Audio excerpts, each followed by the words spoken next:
I have you loud and clear. Hello. Welcome. Science. And that is to say, physics, medicine, nature, or space, time, the brain, life, the universe. Hello, this week, is it true that blood cells don't have DNA? How can you prove to a flat earther that our planet really is round? And have scientists decided yet what really killed off the dinosaurs? These are some of the science questions that we'll be tackling with our special guest scientists on this week's Q&A programme. I'm Chris Smith, and you're listening to The Naked Scientists. The Naked Scientists podcast is powered by ukfast.co.uk.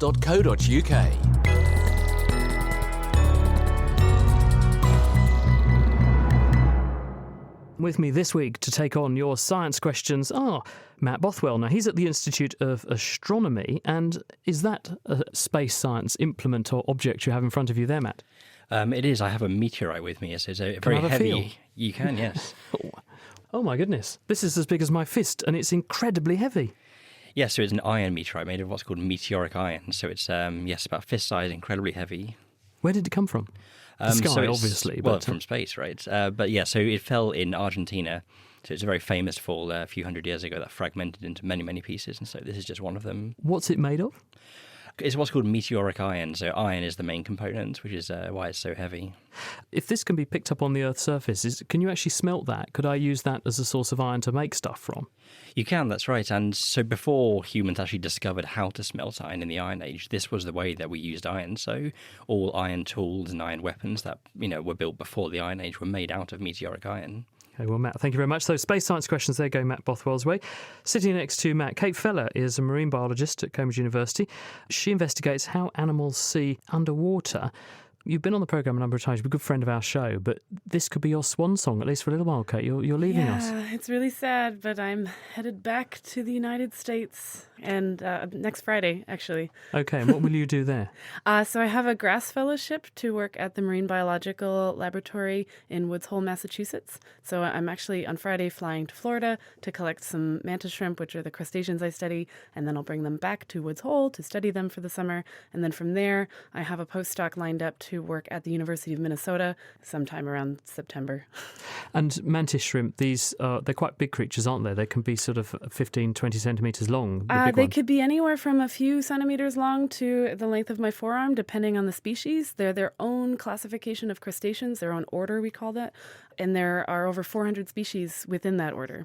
They've got a pair of striking appendages that operate a lot like the mechanics of a crossbow, where it's what we call a power amplified system, where they charge a spring with a latch engaged, and then when they pull the latch, ping, boing, and they smash or spear whatever is in front of them. But they also have an incredible sort of visual ability, don't they? Because they can see colours way beyond what we can see. Yeah, as if one world record wasn't enough for the fastest movement, they also have the most complicated eye on the planet, most complicated retina. They've got up to 16 cell types in their eye for seeing light, as opposed to we have 4 types of cells for seeing light. So that's just crazy. It certainly is. Well, marine biological questions, they're coming Kate's way. Also here is Jason Head. Now, Jason works at Cambridge University. He's a vertebrate paleontologist. Now, is that a bit of dinosaur bone sitting in front of you, Jason? Yeah, this is a cast of a dinosaur bone, and the bone in question is a bone called the prefrontal.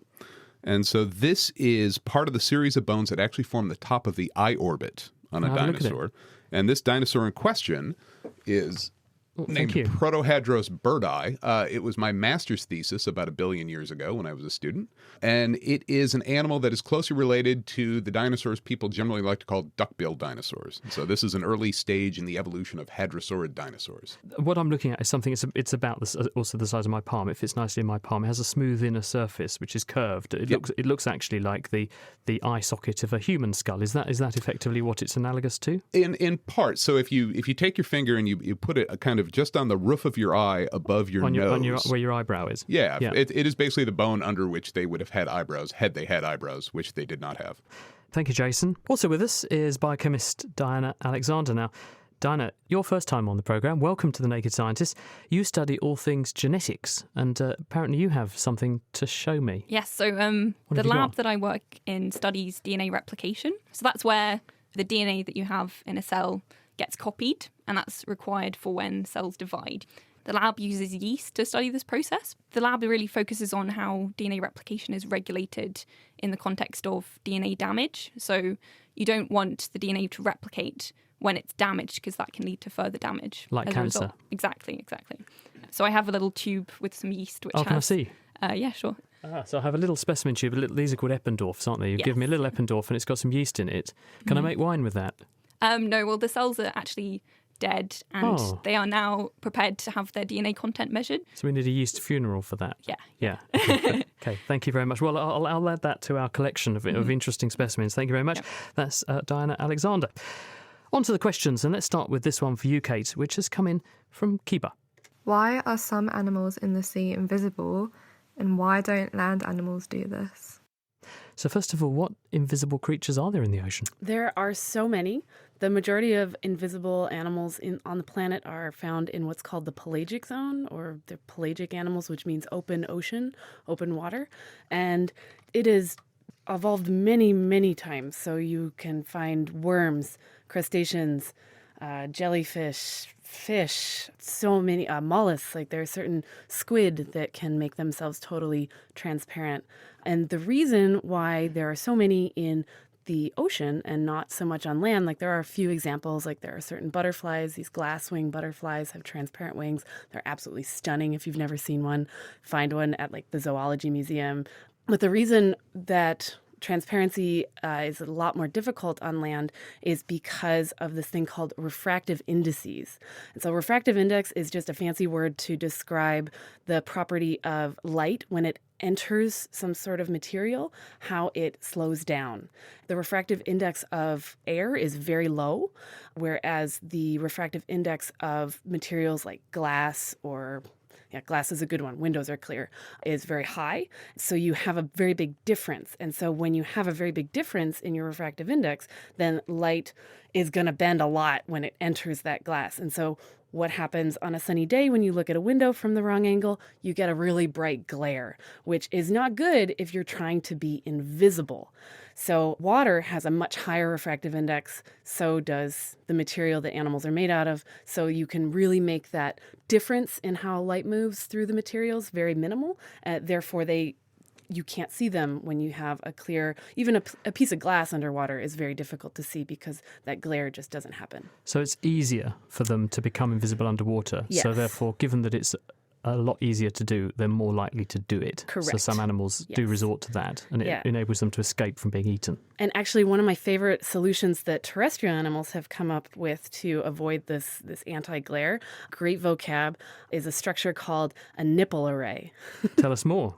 It's an array of literally like little nipples that will be on the surface of your transparent material. You find this on butterfly wings or moth wings, on a lot of insect corneas, so that they don't give off that glare. And essentially the way that the structure is kind of disrupts the light's ability to produce glare.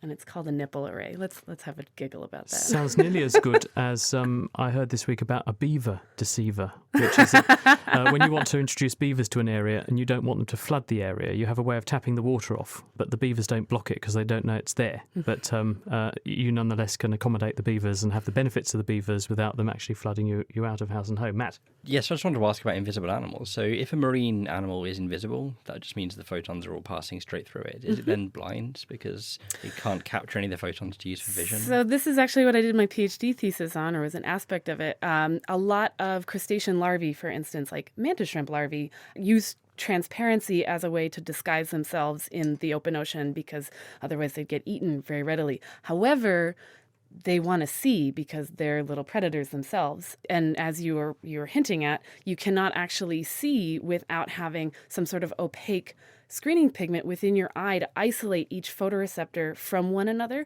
because otherwise you'll muddle all of the pixels of the image that you're generating. And so what they have evolved, a lot of crustacean larvae, but I studied the mantis shrimp, is this really beautiful material that unfortunately I published under the name of eyeshine.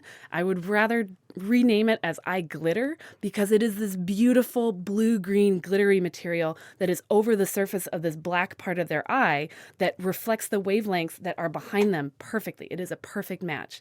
And so they have this reflective camouflage strategy to enhance their invisibility in the open ocean because you can't have a truly transparent eye. Thank you very much, Kate. Now, Matt, Harriet would like to know the following. Do they have sunsets on Mars? So Mars does enjoy a nice sunset on a daily basis. They do, yes. So sunsets are obviously caused because our Earth is rotating. And so just from our point of view, when our planet swings around so we can see the sun again, that's a sunrise. And Mars is a rotating planet just like Earth. So there are sunrises and sunsets on Mars. They're a bit strange, though, because the Martian atmosphere is quite different to Earth's atmosphere. So sunsets on Mars are actually blue rather than the kind of reddy orangey sunsets that we used to hear on Earth. Really? Blue? Why are they blue? Well, it's about the composition of the atmosphere. So Earth's atmosphere is gassy and fairly dense.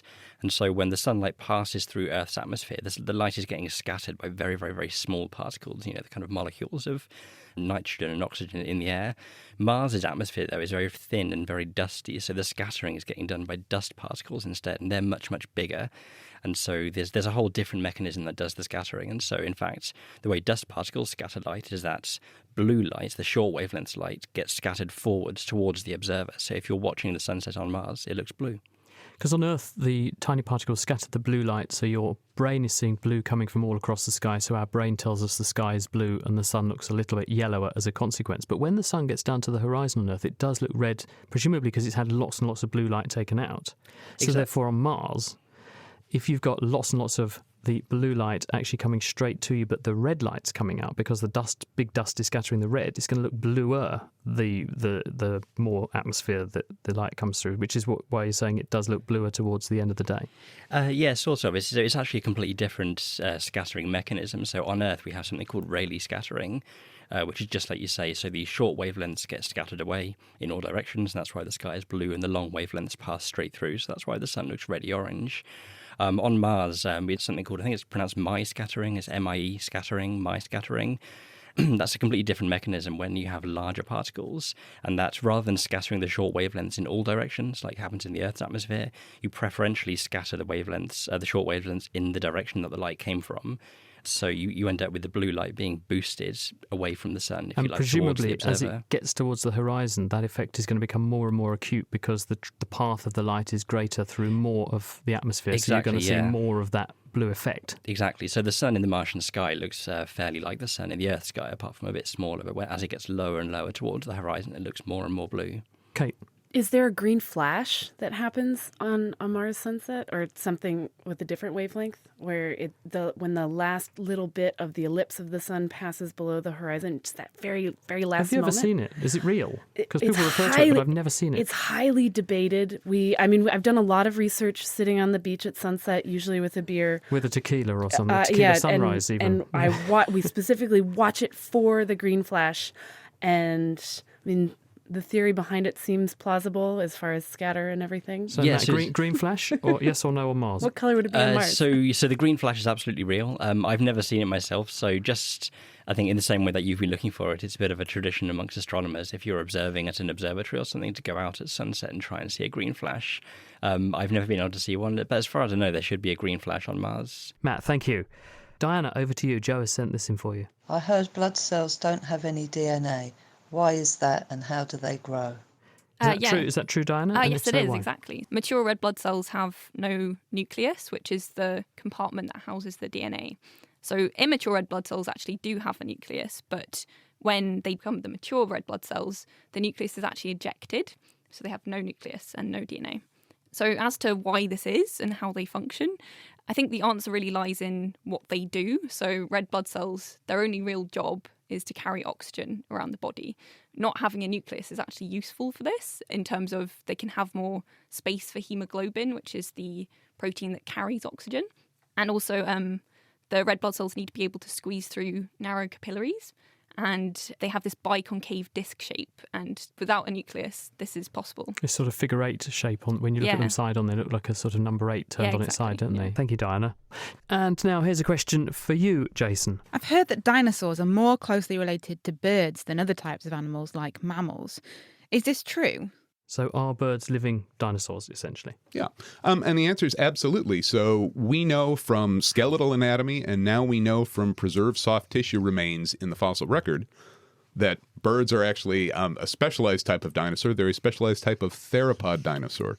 And so when we actually reconstruct the evolutionary relationships of dinosaurs to include birds, what you see is that all living birds are more closely related to Tyrannosaurus rex or to Velociraptor than any of them are to Triceratops or Stegosaurus or any of the other dinosaurs that you got in your bag of plastic dinosaur toys as a kid.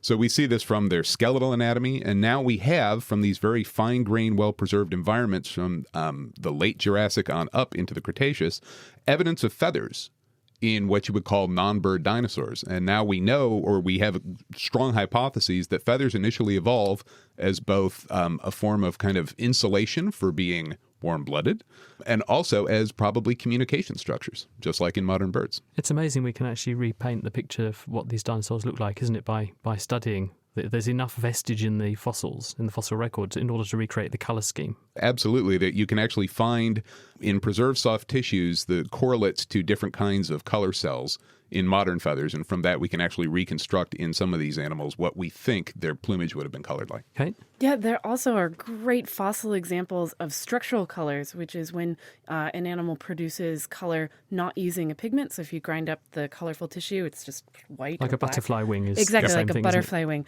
And so, I just heard about some great research going on studying fossils and what color they were based on the structures that they find that have been preserved, which is wicked. There's one place in Germany called Grubmessel, which is it's called a Lagerstätten, which is an area of incredible preservation. It's an oil shale, and in that oil shale, the insects actually preserve their colors. 50 million year old color and preserved in an insect.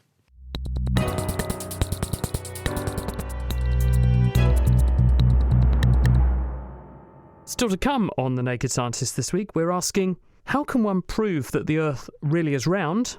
Are gas giant planets 100% gas, or is there something else in there?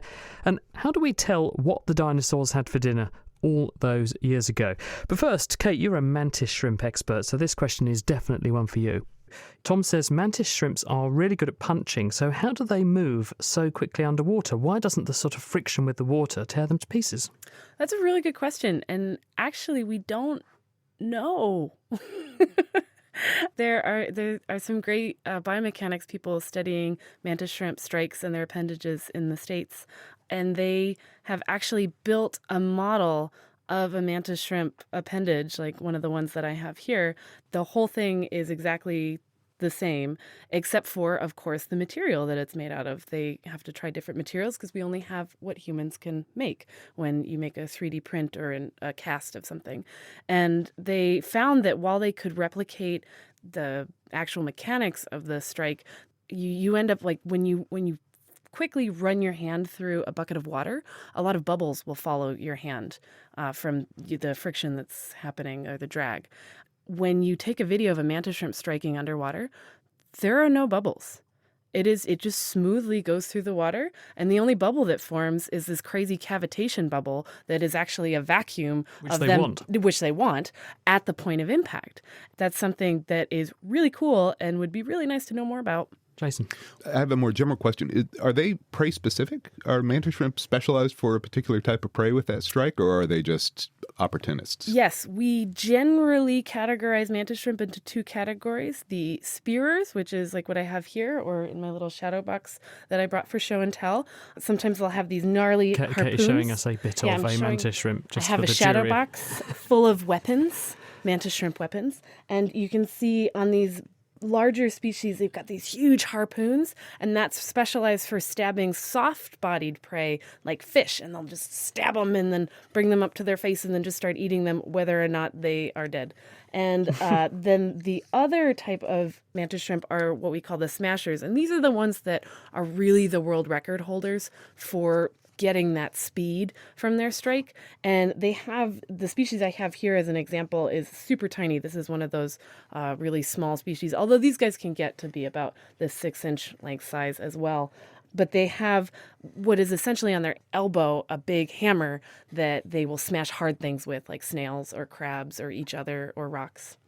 So we don't know. There's still a question there about how they managed to move so quickly and not cause these cavitation except where they want it to happen. So there's important research to be done for you for the next 2 years, Kate. You have to go and find out. Matt, can you help Andy out? And Andy's saying, how can I easily prove to someone who doesn't believe that the Earth is round that the Earth is round? Can you give us all an argument to defeat the flat earthers, please? Well, yeah, so luckily it is quite easy. So we've known that the Earth is spherical for thousands and thousands of years. You can do it with just observations and common sense, really. There are a number of ways to do it. I guess two of the most simple ones. So one of them, if you go to a beach, we talked about looking for the green flash before, like maybe while you're looking for the green flash, if you're sitting on a beach and you watch a ship disappearing over the horizon, it doesn't just fade into nothingness. It will actually dip below the horizon and look like it's sinking down.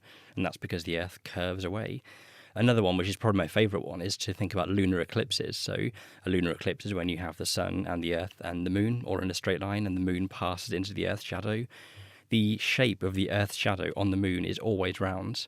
This happens no matter what time the lunar eclipse is occurring. If it was a flat Earth, to get a round shadow, that can only happen at midnight. But you see lunar eclipses at all different times, and the shadow is always round, which means that the Earth has to be spherical. Also, if one looks at the moon, this is a round shape. If one looks at other planets, you see things like moons orbiting other planets. They themselves are round. So there's lots of evidence that these things tend to be round. The sun is round, well, yeah. So it's kind of difficult to understand why the Earth wouldn't be. No, I've never heard of any flat Mars conspiracy theorists. Just flat Earth. OK, well, thank you for that. Appreciate that, Matt. Diana, we've got a question here for you from Rob. Why haven't our bodies evolved ways to destroy cancer in our cells? So first of all, can you explain to us what's actually happening with cancer and why haven't we evolved to defeat cancer, or have we? Cancer is uncontrolled cell division, and it leads to the formation of tumours, which can cause losses in tissue function, which can eventually result in death. So this is bad for our bodies. So we kind of would expect it to be selected against, and potentially that we would have evolved not to get cancer. But we do still see people get cancer. So I think the answer to this largely lies in how natural selection works to maximise reproduction. We have evolved ways to prevent cancer at an early age. So we have very efficient DNA repair mechanisms which repair DNA damage that can lead to mutations which drive cancer. And these work really well. So you see cancer occurs at a very low rate in younger people. But in older people, the rate of cancer increases because there are more mutations that accumulate because the repair mechanisms aren't 100% effective.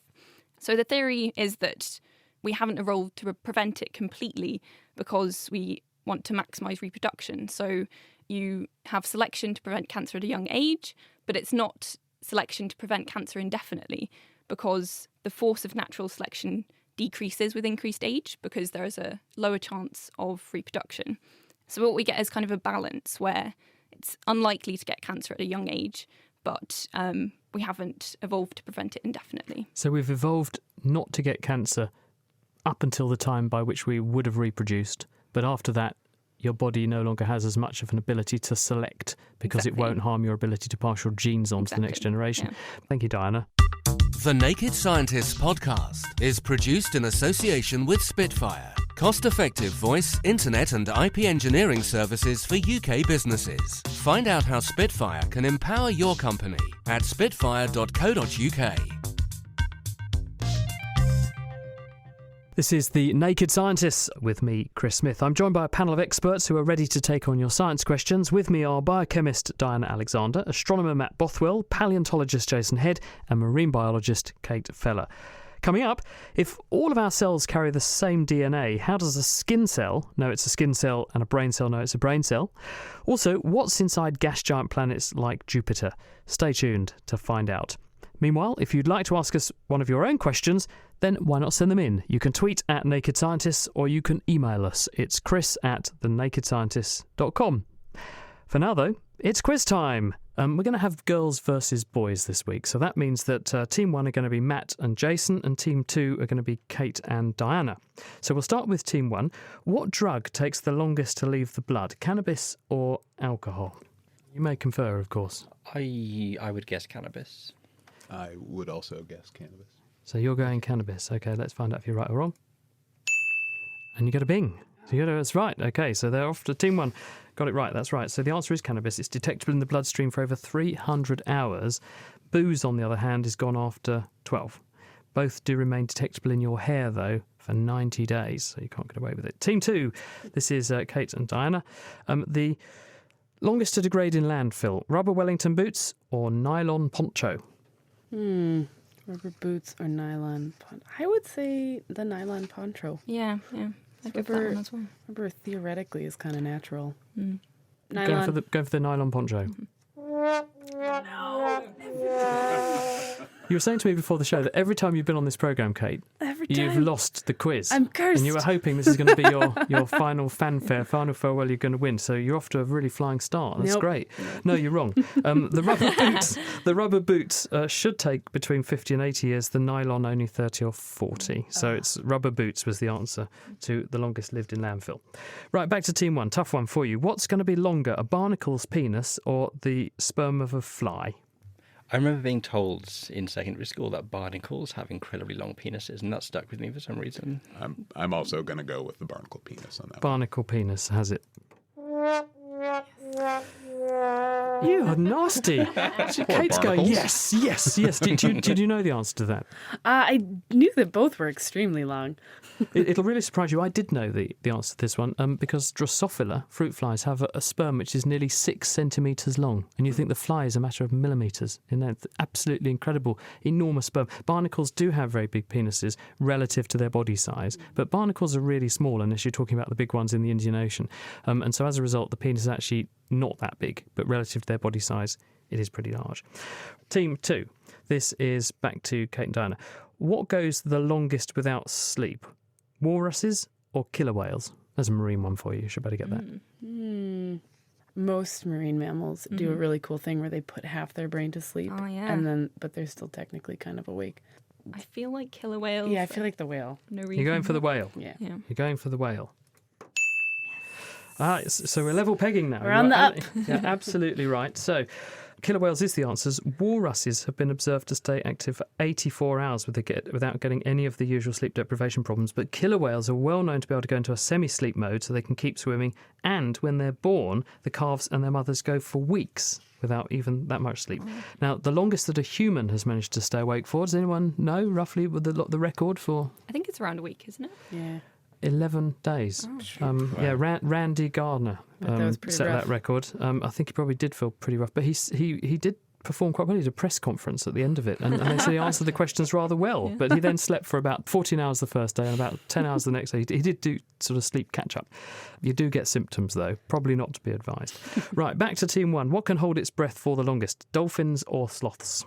I feel like this is a trick question. Right. I mean, I feel like the obvious answer is dolphins, which makes me want to say sloths. I could be persnickety and ask for a species level distinction on the dolphins, but I'm going to fall for the trick and I'm going to say dolphins myself. Okay, dolphins. No, okay. What do you think, Matt? Are you a dolphin? Yeah, I'll say the sensible answer and say dolphins.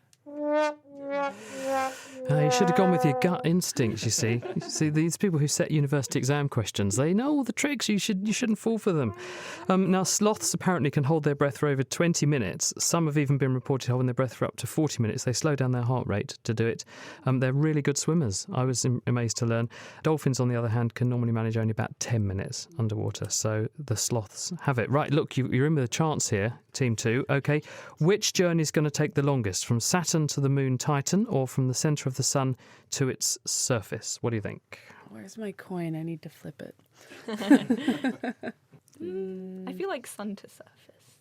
Yeah, sure, why not? Just got the sun's feeling. pretty big. OK.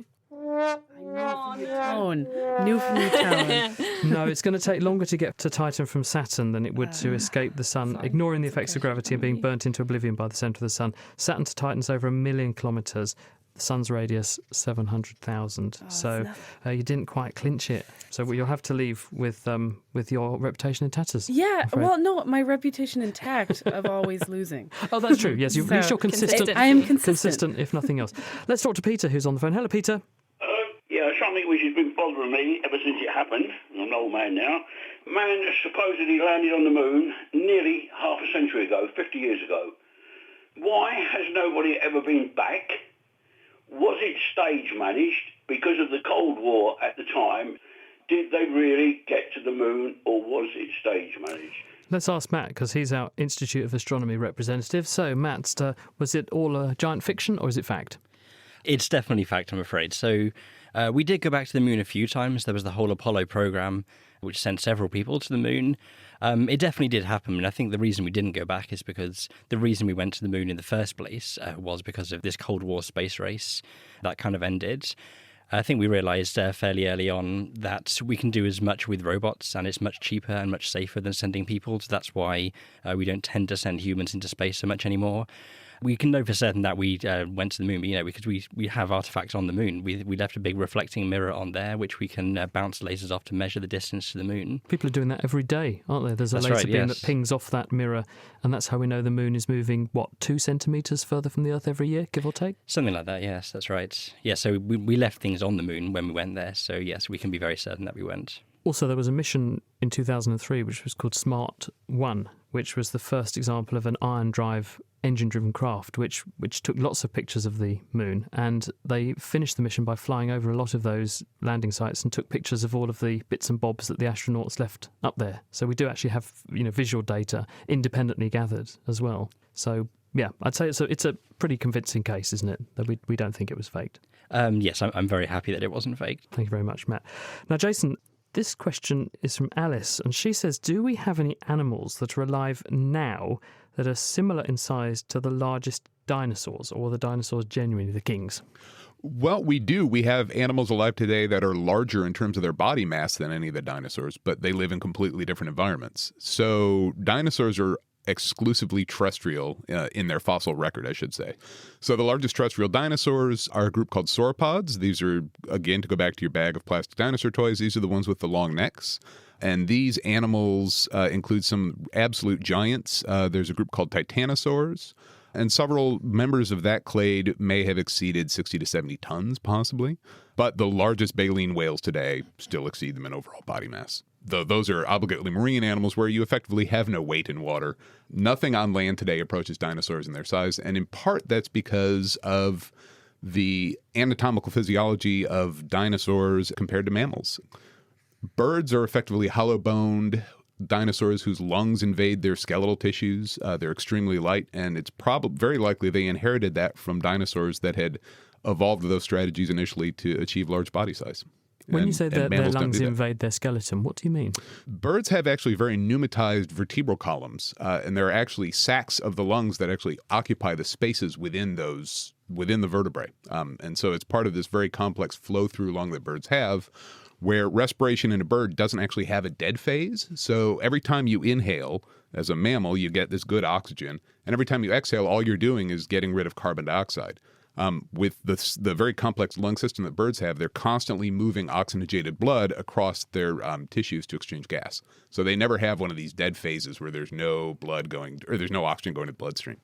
And that obviously enables them to be very active and to fly very fast, and they're not compromised, and it means they're lighter. Exactly. So what's the relevance to a dinosaur then of that? This may very well have initially evolved as an adaptation for being large. This is so to be a fairly large, initially bipedal animal. The earliest dinosaurs were fairly small, but they were bipeds, bigger than most birds are today. And so you have to deal with issues of body mass. And one of the ways to lighten the load is to actually have hollow bones and have a very efficient respiratory system. Interesting theory, but don't you end up needing bones that are really, really strong to hold up really big mass? Because, I remember I went on safari in Africa about 20 years ago. I was in Zimbabwe, and I found an elephant's leg bone. Mm-hmm. When you looked at it in cross-section, unlike a bone you'd get from the butcher from a cow or something, which would have a very clear marrow cavity where the bone is quite different, it's spongy in appearance, and that's where all the stem cells that make your new blood are. In the elephant bone, it was almost like solid rock, right the way from the outside, the cortex, right the way to the centre. And I asked the safari guide, why is it like that? And he said, well, elephants make most of their blood in their pelvises, and they actually have legs that are solid like tree trunks because they're supporting 6 to 8 tons. Right. And if they didn't have that, their bones would bend. So what does a dinosaur do then? So the largest dinosaurs have very massive elephant-like columnar legs. The arms and the legs of the weight-supporting bones are incredibly dense. But the vertebral column is actually incredibly delicate, especially in these giant sauropods. The vertebrae are almost just a series of struts. They're very, very pneumatic, they're very light, and they're very specialized for basically resisting torsion, resisting forces, while not being massive and dense. Thank you very much, Jason. I've always wondered that. Now, Dinah, I've got this question here from Tim, and he says, if all the cells in our body have the same DNA, why are some of them eye cells and some of them are hand cells? What's going on? Exactly. So all of the cells in our body pretty much have the same DNA, so the same chromosomes with the same sequences. But the reason why cells are different is because they have different genes that are expressed. So to kind of explain gene expression, if you imagine the genome as a big book with recipes for proteins, gene expression is where some of those recipes are copied into RNA, which are just kind of like copies of pages of the book. And those are used directly to produce the proteins. So different cell types have different complements of proteins that are expressed, and these determine their function. So for a retinal cell, you get production of photoreceptors. So that gene for the photoreceptor is expressed. So what underlies these differences in gene expression is epigenetic mechanisms. And those are kind of the mechanisms that regulate which genes are expressed by determining which of the pages in the book of the genome are used to make proteins. I get it. So can I summarise then saying every cell in the body's got a copy of the recipe book, but different cells in different tissues achieve their specialisation just by playing out or making some of those recipes, but not all of them. Exactly. So a brain cell is playing out a brain cell specific recipe of genes, whilst a hand sort of muscle cell is expressing hand muscle genes, and a skin cell knows it's a skin cell. I suppose the key question is also, how do those cells know to do that in the first place? So during the process of differentiation, which is cell specialization, these epigenetic mechanisms are laid down and put in place. So transcription factors, which are these proteins that determine which genes are expressed, will lay down these epigenetic marks, and that will determine which genes will be expressed later on in the final form of the cell after it's differentiated. Thank you very much. Now, Matt, we've got this one for you from Izzy. What's at the centre of gas giants? Are they 100% gas? First of all, what is a gas giant? And then can you answer Izzy's question, which is what's in the middle and how would we ever know? So a gas giant is a big gassy planet. So think of something like Jupiter or Saturn. So instead of what we call the terrestrial or rocky planets like Earth, they're much, much bigger and they're not rocky, they're gassy. At the centre of them, so they're not 100% gas. They do have various weird and wonderful things in their centre. So if you imagine falling down into Jupiter, say, so the outside is mostly gas, and that's the kind of the outer cloud layers that we see. What gas is it? It's mostly hydrogen in Jupiter. And then as you descend into the planet, things get quite strange, and the pressure goes higher and higher, and the temperature goes higher and higher. And eventually the hydrogen gets pressed into something called a supercritical fluid. It's a very weird and wonderful state of matter that we don't really have on Earth because you need very, very high pressures. Below that, the hydrogen is compressed even more into a state of matter called metallic hydrogen. So it's hydrogen that's being squashed so hard it basically becomes a metal. And that's how, and you get massive magnetic fields flowing through there. So that's why Jupiter is like a big magnet in the sky. It's because of all this metallic hydrogen in it. And then at the very centre, there is a solid core. So the very centre of Jupiter, there will be a kind of rocky, icy core at the middle. And we've been able to study that just gravitationally. So when we send missions to Jupiter, we look at the moons orbiting the planet and we study the gravitational interaction. And that lets us make a very accurate map of Jupiter's gravitational field that can only be explained by having a solid core in the centre. Can I ask, do we know what the mineral composition of the core is, or is there a decent hypothesis for it? I think the answer is no, we don't really know, to be honest. I think we know that it has to be there gravitationally. We have theories based on how planets form, so we expect it to be kind of rocky, icy. So about 4.5 billion years ago, during the formation of the solar system, there were lots of these rocky, icy planetesimals, and one of these probably acted like a seed, if you like, and then it was far enough out in the solar system, this rocky, icy planetesimal managed to accrete lots and lots of gas and grow very, very large. So we think we understand how solar systems form reasonably well, but yes, it's not been directly confirmed. Thank you for that, Matt. Kate, Laura wants to know, in the great depths of the ocean where there's no light, no sense of three dimensions, what time mechanism do creatures living in complete darkness have in terms of sleep? Or do they even have a body clock so they know when to wake up and when to go to sleep? Fantastic question. Yeah, really fantastic question. Biological clocks are so important to biology, and it doesn't matter if you live with or without light, even though the genes that regulate, or the primary genes that regulate circadian rhythms, as we call them, are light sensitive. So they typically are regulated by light. However, there are other cues that for instance, animals in the deep sea can use in order to have some sort of cycle in their biological activity or just their physiology. And one of those is what the activity of everyone living above them in the parts of the ocean that do receive light input, what they're doing. So every day, in all of the bodies of water in the ocean that have little tiny critters living in them, there is a mass migration that happens where they go to the surface at night to feed, and then they come down to the darker depths during the day so that they can avoid being eaten by things that see. It's called a diurnal vertical migration. And so when that happens, that activity of going up to eat and then going back down, when you go up to eat and you start eating, you then start pooping. And so there are these kind of pulses in nutrients that can happen.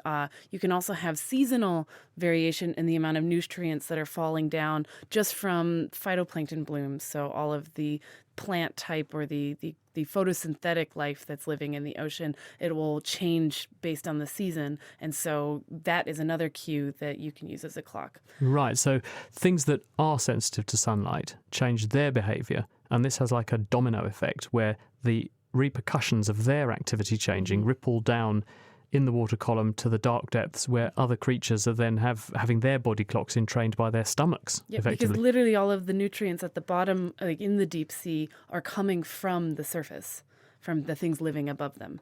So, thank you very much, Kate. Jason, what was the first dinosaur ever found? Someone wonders. And also, Stuart's asked us, how do we know if a dinosaur ate meat or not? So the first dinosaurs found probably are the mythological origins of griffins.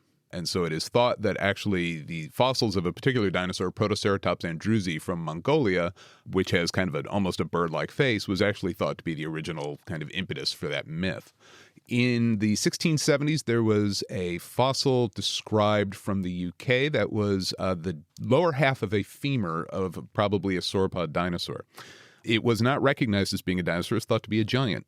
And in fact, in 1768, right after Linnaeus had established binomial nomenclature, coming up with a genus and a species name, because this bone actually had two rounded edges to it, it was actually given the binomial name Scrotum humanum.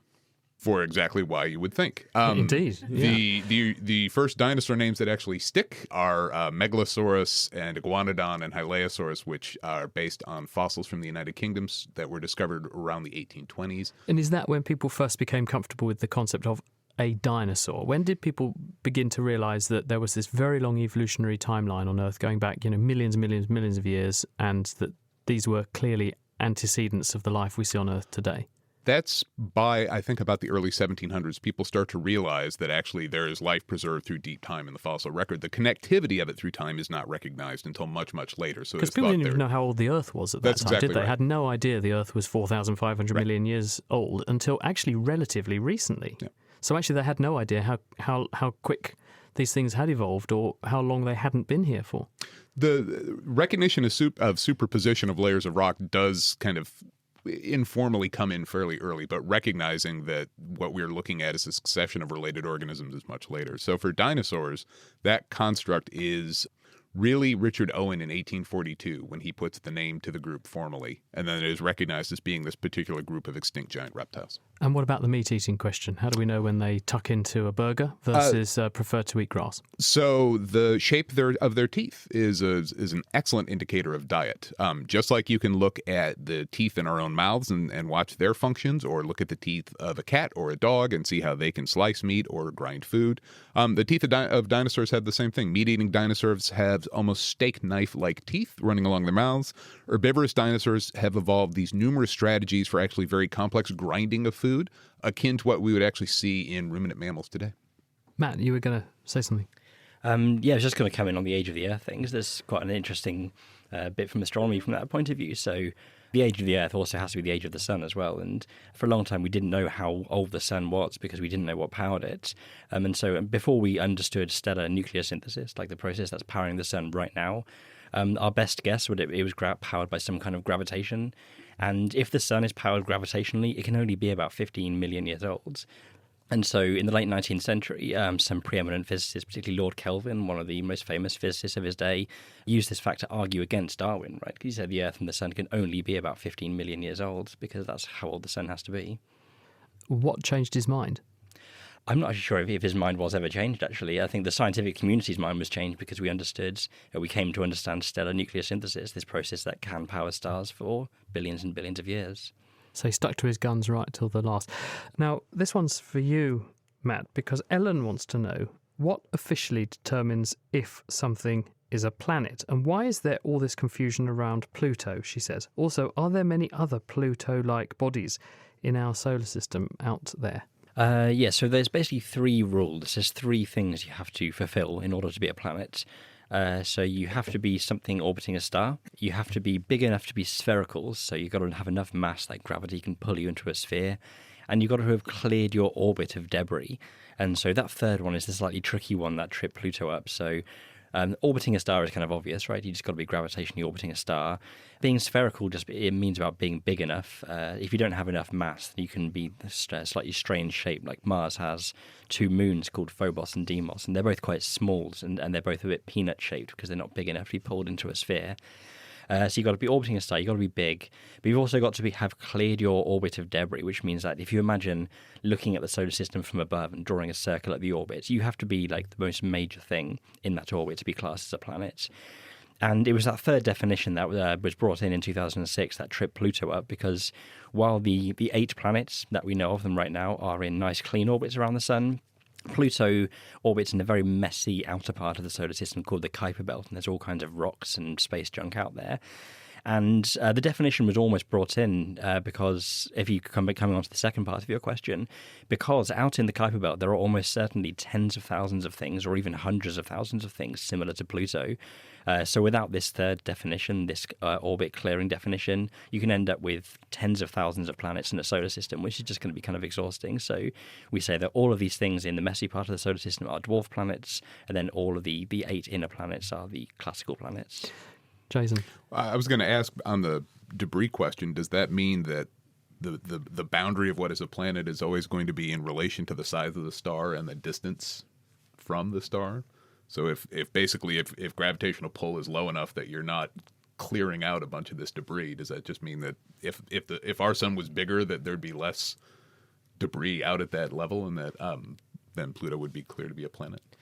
Well, I think the debris isn't so much a function of the gravitational pull of the star. It's about the gravitational pull of the planet itself, right? So the debris is the stuff that's left over from the formation of the solar system when the planet was, gathering all the matter to itself and growing. And for the 8 planets that we care about, like the 8 classical planets, I'm being very harsh to Pluto now, aren't I? For the 8 planets of the solar system, they have, all the matter that was around them in their orbit as they were growing, they accreted onto themselves. The outskirts of the solar system, the Kuiper Belt where Pluto lives, this is almost where planet formation didn't fully complete, if you like. So there's a lot of this debris left over.